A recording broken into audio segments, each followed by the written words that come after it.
kecelakaan tunggal, kecelakaan bekerja, di mana salah satu pekerjanya itu tertiban beton yang sangat besar. Hingga akhirnya kepalanya terpisah dengan badan.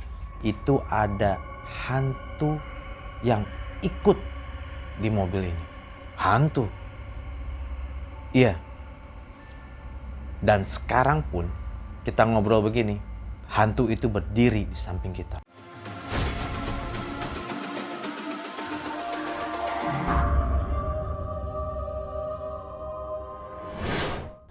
Assalamualaikum warahmatullahi wabarakatuh.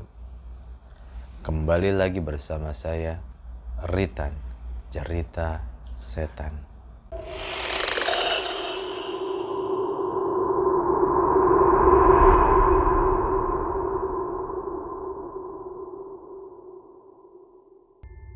Malam ini saya akan bercerita tentang hantu tanpa kepala.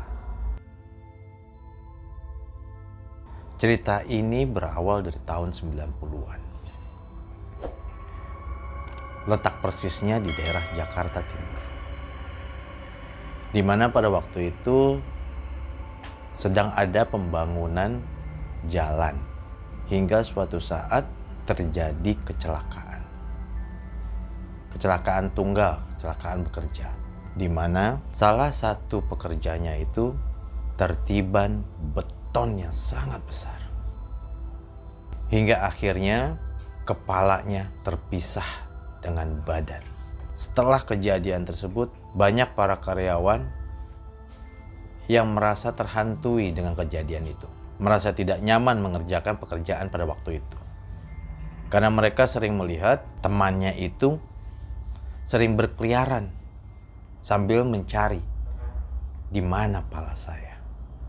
Karyawan sempat tidak mau melanjutkan pekerjaan pembangunan itu. Akan tetapi, mandor memaksa mereka untuk melanjutkannya karena udah target untuk menyelesaikan perjalanan atau jalan tersebut. Lambat laun, jalanan itu sudah jadi, sudah dilalui kendaraan, tetapi cerita ini masih berlanjut. Hingga suatu saat, ada sebuah kendaraan melewati tempat tersebut.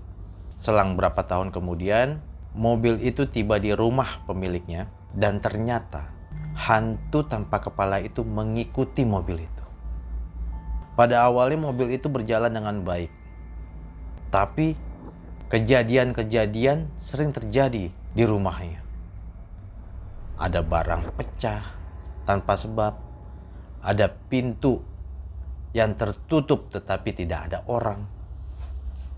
Keran nyala terus. Sampai akhirnya pemilik rumah merasa terganggu. Ini ada apa? Ini rumah yang tadinya aman, nyaman, tidak ada gangguan sama sekali.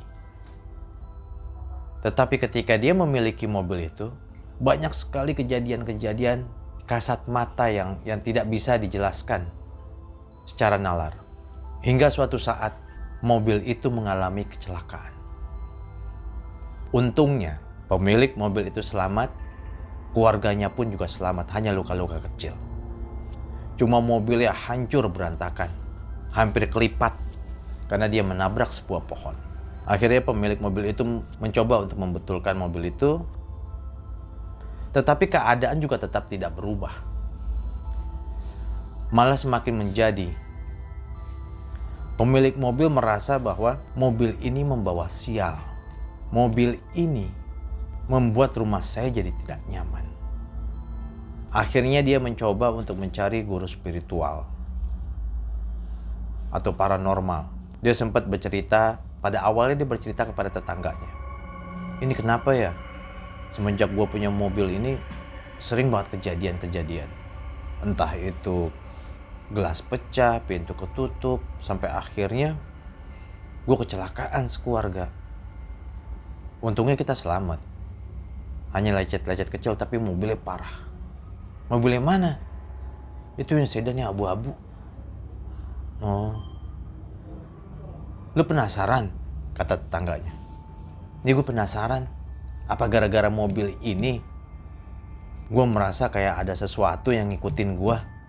Akhirnya dikenalin lah guru spiritual atau paranormal dari tetangga itu.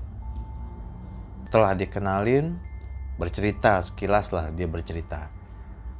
Dia bercerita bahwa mobil ini bukan mobil baru. Mobil ini mobil bekas yang saya beli di daerah Jakarta Timur di jalanan A. Dia bilang begitu. Guru spiritual mencoba menerawang. Dia coba memperhatikan ada apakah dengan mobil ini.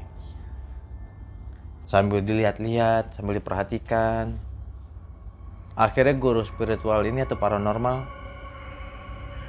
buka pembicaraan. Ini mobil tidak ada masalah. Yang bikin masalah di rumah kamu, yang bikin kamu jadi kecelakaan, itu ada hantu yang ikut di mobil ini. Hantu. Iya.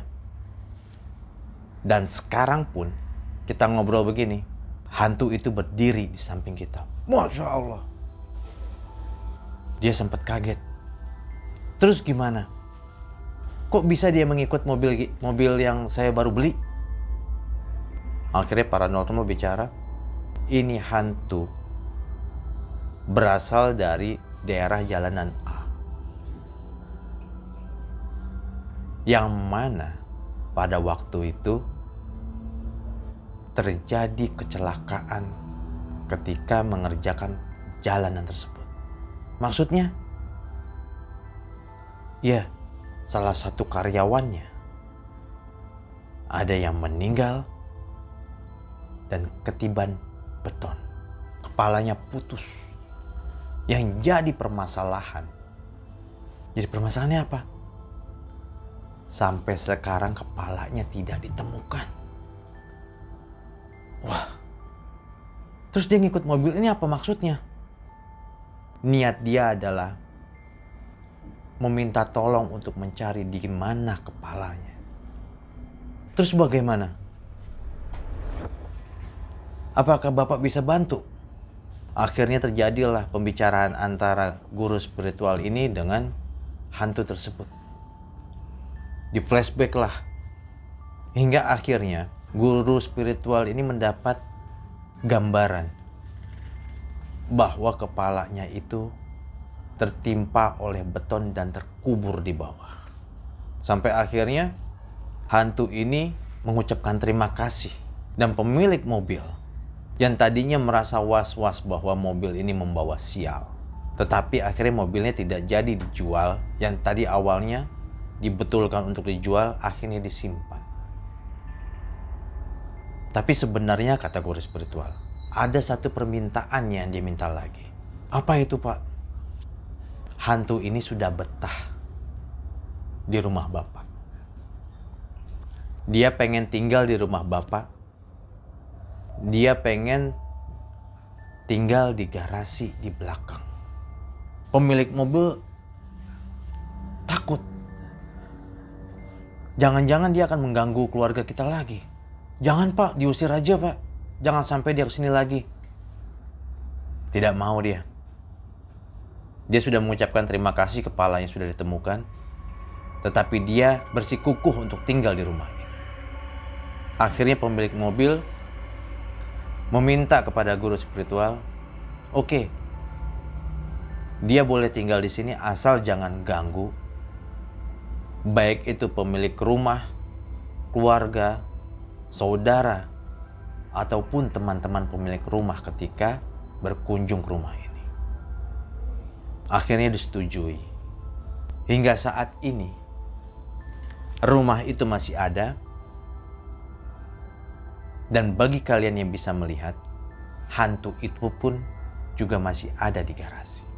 Saya Ritan, kepada seluruh sahabat Q Mystery yang memiliki pengalaman mistis atau misteri, bisa klik di bawah. Dan jangan lupa untuk like, subscribe, komen, share, serta nyalakan lonceng notifikasinya. Q Mystery, everyone has story.